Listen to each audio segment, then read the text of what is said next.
Hello friends, welcome to radiant competition classes.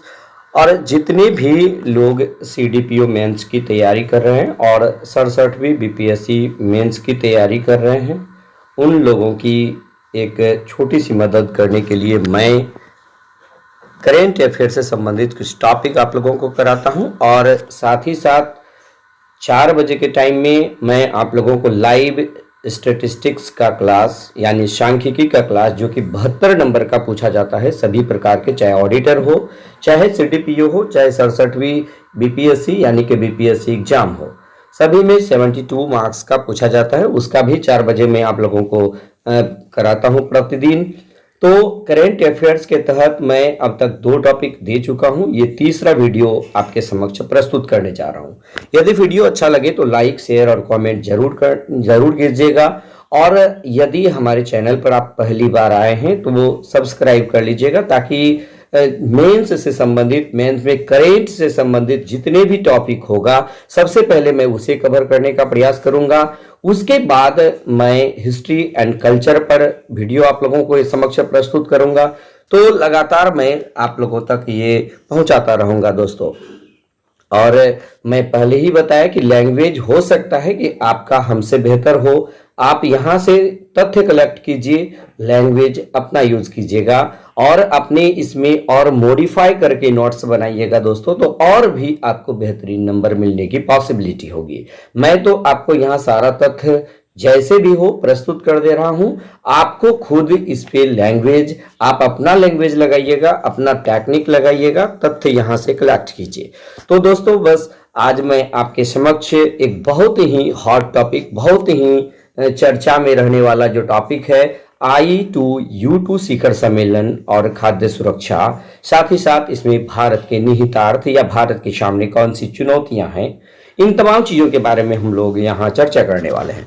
तो हम लोग जानते हैं कि चर्चा जब भी किया जाता है, इसमें 3 महत्वपूर्ण बिंदु पर हम लोग बात करते हैं। जैसे यहाँ पर है I2U2 शिखर सम्मेलन, तो हम लोग सबसे पहले चर्चा करेंगे I2U2 क्या है, इस पे चर्चा करेंगे, क्यों इसका फॉर्मेशन करने की जरूरत क्यों पड़ी, इसका क्या उद्देश्य है और शिखर सम्मेलन में किस चीज पर चर्चा किया गया, भारत के कौन कौन से फायदे हैं इसमें, और खाद्य सुरक्षा से संबंधित किन किन चीजों पर यहाँ पर बात की गई है। और उसके बाद हम लोग देखेंगे निष्कर्ष, यानी कि पहला पार्ट हम लोग देखेंगे इसके बारे में, यानी इनका परिचय I2U2 का। दूसरे पार्ट में हम लोग इसके बॉडी, यानी इसमें मेन जो चीजें हैं शिखर सम्मेलन का, उन बातों को लिखेंगे। साथ ही साथ इसके बाद हम लोग निष्कर्ष पर चर्चा करेंगे। तो चलिए दोस्तों, स्टार्ट करते हैं आज का पहला, ये आज का जो टॉपिक है I2U2 शिखर सम्मेलन और खाद्य सुरक्षा। तो I2U2 भारत इजराइल, यानी I2 यानी कि I for India, I for Israel, और U2 यानी U फॉर संयुक्त राज्य अमेरिका और U फॉर संयुक्त अरब अमीरात। ये I2U2 क्यों कहा गया, यानी कि 2 I है, 2 U है, जिसके वजह से I2U2 कहा गया है। भारत इजराइल, संयुक्त राज्य अमेरिका और संयुक्त अरब अमीरात का एक संगठन है। इसे पश्चिमी एशियाई क्वाड भी कहा जाता है। लेकिन आप थोड़ा सा इस पे यदि बात कर लीजिएगा कि इसकी स्थापना कब हुई है, तो आप इसे भी डाल सकते हैं कि I2U2 की स्थापना 18 अक्टूबर 2021 ईस्वी को की गई थी, जिसमें भारत, इजराइल, संयुक्त राज्य अमेरिका और संयुक्त अरब अमीरात शामिल है। और UAE के राजदूत, मैं ये भी बता दूं, अहमद अल बन्ना, UAE के जो राजदूत हुआ करते हैं, UAE के राजदूत अहमद अल बन्ना ने इसे क्या कहा, पश्चिम एशियाई क्वाड कहा है। तो ये पीटी के दृष्टि से अति महत्वपूर्ण है कि I2U2 को पश्चिमी एशियाई क्वाड किसने कहा, अहमद अल बन्ना ने जो है, अहमद अल बन्ना ने इसे पश्चिम एशियाई क्वाड भी कहा है। अब सबसे बड़ी बात होती है कि इसकी स्थापना कब होती है, तो मैं पहले ही बता दिया, 18 अक्टूबर 2021 ईस्वी को। और ये चर्चा में हाल ही में क्यों था, इसलिए कि इसका जो प्रथम सम्मेलन है ये 14 जुलाई 2022 को हुआ, जिसकी वजह से ये चर्चा में अभी वर्तमान समय में आ गया है। और यदि हम लोग बात कर लेते हैं कि I2U2 को शुरू में शुरू में जो है अक्टूबर 2021 में यानी 18 अक्टूबर 2021 में अब्राहम समझौते के बाद समुद्री सुरक्षा बुनियादी ढांचे और परिवहन से संबंधित मुद्दों से निपटने के लिए बनाया गया था। आपको ये पूछा जा सकता है ये क्यों बनाया गया था, तो ये देखिएगा अब्राहम समझौते के बाद समुद्री सुरक्षा बुनियादी ढांचे और परिवहन से संबंधित मुद्दों से निपटने के लिए बनाया गया था। ये क्लियर हो गया आपका। लेकिन अब आपके दिमाग में चल रहा होगा कि अब्राहम समझौते के बाद, अब्राहम समझौता क्या है भाई? ये देखिएगा डोनाल्ड ट्रंप की सहायता से ये किसके किसके बीच, इजराइल और यूएई के बीच एक समझौता हुआ था। ये समझौता क्यों हुआ था दोस्तों? तो इजराइल, बहरीन, यूएई के बीच संबंधों को सामान्य बनाने के लिए अब्राहम समझौता डोनाल्ड ट्रंप के सहयोग से इजराइल और यूएई के बीच कराया गया था।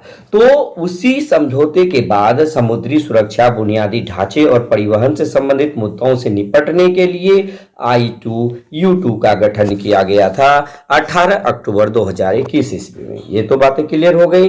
अब हम लोग इसके देखेंगे व्यापक उद्देश्य। इसका व्यापक उद्देश्य क्या रहा होगा?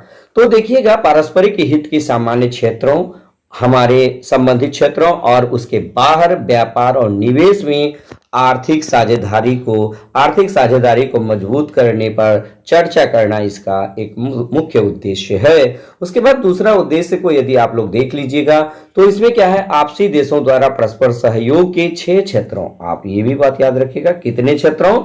6 क्षेत्रों की पहचान और इसका उद्देश्य जल, ऊर्जा, परिवहन, अंतरिक्ष स्वास्थ्य और खाद्य सुरक्षा, यानी कि पहला जल, दूसरा ऊर्जा, तीसरा परिवहन, चौथा अंतरिक्ष, पांचवा स्वास्थ्य और छठा खाद्य सुरक्षा। इन तमाम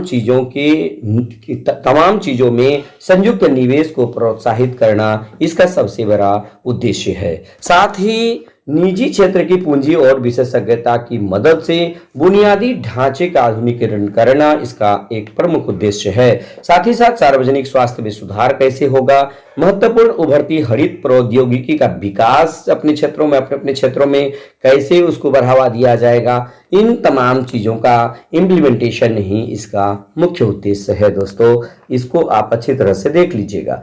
अब है I2U2 पहल, यानी कि आखिर इसका क्या क्या पहल है, किस किस क्षेत्र में इस सम्मेलन के दौरान ये किया गया। तो इस सम्मेलन के बारे में, यानी कि प्रथम जो सम्मेलन हुआ है इसमें कौन कौन से चीजों पर इस पर चर्चा किया गया। तो देखिएगा समूह ने खाद्य सुरक्षा और स्वच्छ ऊर्जा पर केंद्रित पहल का अनावरण किया, यानी इसमें विदेश मंत्रियों के जो सम्मेलन, यानी इसमें मोदी जी भाग लिए थे हमारे यहाँ से। तो इसमें समूह ने खाद्य सुरक्षा और स्वच्छ ऊर्जा पर केंद्रित पहल का अनावरण किया, जिसमें पूरे भारत में फूड पार्क विकसित करने के लिए $2 बिलियन का कार्यक्रम और गुजरात में हाइब्रिड अक्षय ऊर्जा परियोजना लगाने की बात इसमें कही गई है। और ये अक्षय ऊर्जा परियोजना 300 मेगावाट का होगा, ये भी अति महत्वपूर्ण है। तो ये बॉडी के तहत आप लिखिएगा कि ये जो सम्मेलन वर्तमान समय में हुआ है इसमें जो है समूह के द्वारा खाद्य सुरक्षा और स्वच्छ ऊर्जा पर केंद्रित पहल का अनावरण किया है। और साथ ही साथ पूरे भारत में किस चीज का स्थापना किया है, फूड पार्क का स्थापना करने का, फूड पार्क विकसित करने के लिए $2 बिलियन का कार्यक्रम और गुजरात में हाइब्रिड अक्षय ऊर्जा परियोजना लगाने का, जो कि 300 मेगावाट का होगा, लगाने का निर्णय इसमें लिया गया है।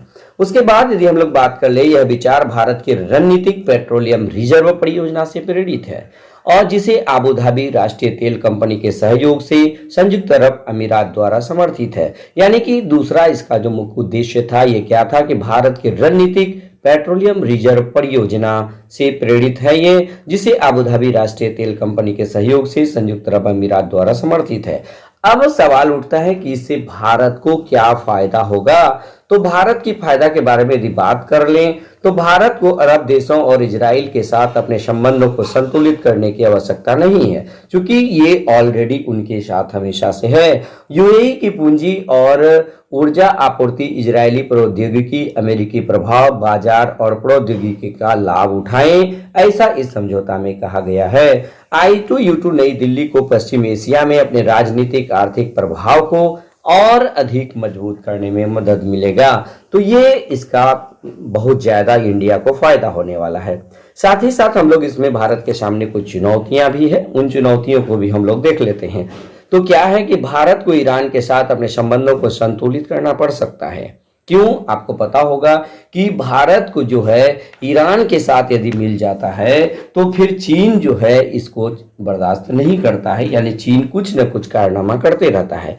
तो भारत को ईरान के साथ अपने संबंधों को संतुलित करना पड़ सकता है, क्योंकि इस समूह के अन्य सभी सदस्यों के ईरान के साथ शत्रुतापूर्ण संबंध है। यानी भारत को हर हाल में ईरान के साथ अपनी अच्छी दोस्ती करनी होगी और उनका संबंधों को मजबूत बनाना ही होगा, क्योंकि और जो देश है वो उन लोगों का ईरान के साथ क्या है, शत्रुतापूर्ण संबंध है। और ये सबसे बड़ी बात है कि चीन का बढ़ता प्रभाव, ईरान पर लगातार चीन का प्रभाव बढ़ते जा रहा है, ये भारत के लिए शुभ संकेत नहीं माना जा सकता है। इसलिए भारत को भी कुछ ऐसी ही नीति अपनानी होगी जिससे ईरान का रुझान भारत की ओर बढ़े। साथ ही साथ भारत की सामरिक स्वायत्तता भी एक प्रकार की क्या है, चुनौती है। अब इसमें हम लोग देख लेते हैं निष्कर्ष क्या है। इस प्रकार कहा जा सकता है कि केवल साझेदारी से ही आज के संघर्षों और अतिव्यापी चुनौतियों को दूर कर सकती है। यानी कि यदि भारत जो है अपनी जो क्या कहते हैं अपना जितना भी समस्या है अगर साझेदारी के साथ इसको न निपटाए तो ये पॉसिबल नहीं है, ठीक है। तो जिनमें सबसे महत्वपूर्ण खाद्य और ऊर्जा सुरक्षा, जलवायु परिवर्तन, स्वास्थ्य देखभाल है। इन तमाम चीजों पर जो है साझेदारी के माध्यम से ही भारत बेहतर कर सकता है, ऐसा माना जा सकता है। ये I2U2 की मुख्य बातें थी दोस्तों। तो इस वीडियो में मैं प्रयास किया आप लोगों को कि इसे संबंधित कौन कौन सी बातें महत्वपूर्ण हैं, उन तमाम बातों को मैं आपके समक्ष रख दिया हूं। और कोई जरूरी नहीं है कि आप यहाँ जो दिया गया है आप हूबहू इसको नोट कर लीजिएगा। आप अपने हिसाब से आपके पास जो मटेरियल है प्लस हमारे पास से जो मटेरियल मिला, दोनों को मिलाकर एक बेहतरीन नोट्स लिख सकते हैं, तैयार कर सकते हैं और आप अपने परीक्षा में परफॉर्म कर सकते हैं।